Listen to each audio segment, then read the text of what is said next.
We would like to assure our parents, our teachers, our students, and the community, not only of the Ateneo, but even the other public and private schools in Zamboanga City, that I've contacted Secretary Angara himself for the DepEd to prepare their protocols.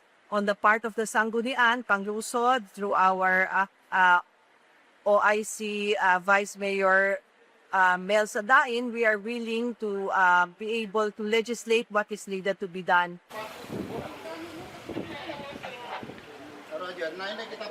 This incident is something that is really very saddening to all of us. We would like to sympathize with those who have, the families of those who have died. Nakikiramay po kami and tadala kami ng simpatiya. And we also pray that no such incident will ever happen again.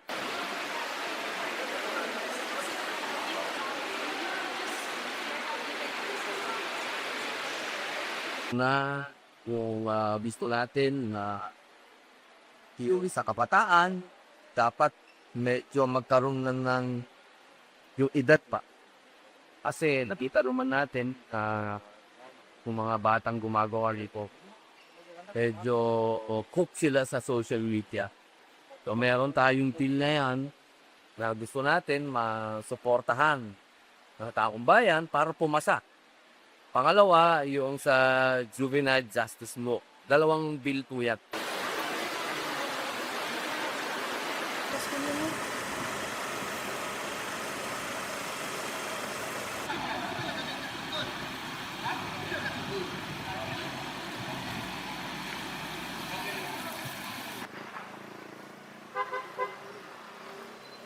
Okay na yun.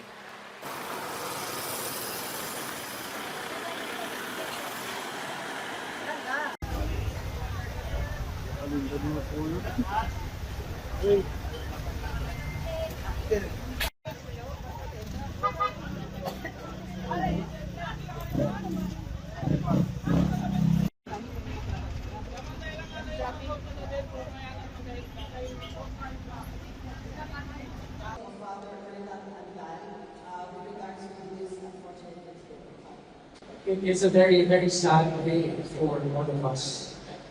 The university is saddened for the incident that happened today here at our junior high school campus at Tumare. As of now, we confirm that there are 2 fatalities. As for other information, we are coordinating with authorities for the full report and full details, which we hope to provide as soon as possible.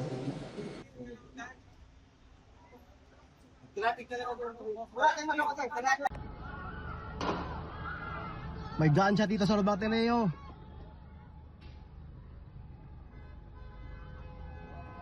Tulong, tulong, tulong.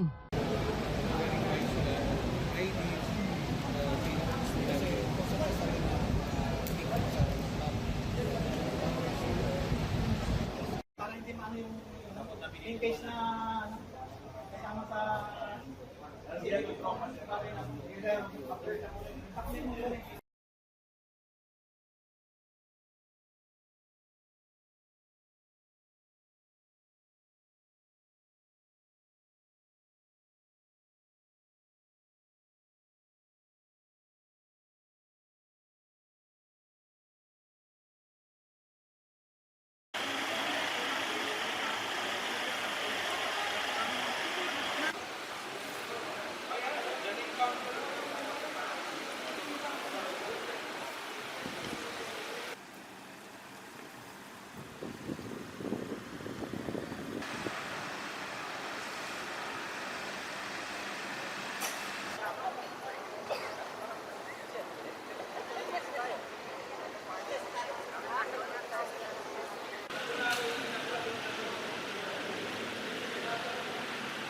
We would like to assure our parents, our teachers, our students, and the community, not only of the Ateneo, but even the other public and private schools in Zamboanga City, that I've contacted Secretary Angara himself for the DepEd to prepare their protocols.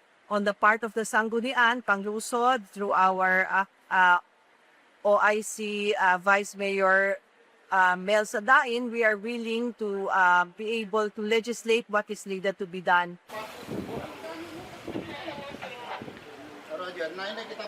This incident is something that is really very saddening to all of us. We would like to sympathize with those who have, the families of those who have died. Nakikiramay po kami and tadala kami ng simpatiya. And we also pray that no such incident will never happen again.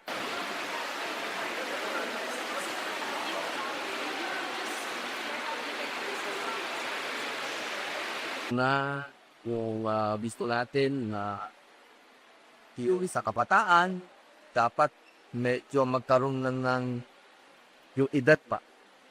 Kasi nakita naman natin yung mga batang gumagawa nito, medyo cook sila sa social media. So meron tayong deal na yan na gusto natin masuportahan ng taong bayan para pumasa. Pangalawa, yung sa juvenile justice law. 2 bill po yan.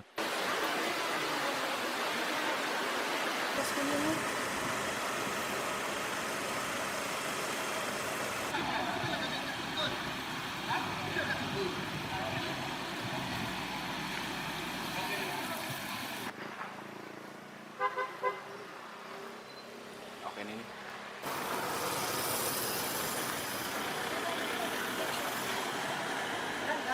Ganda.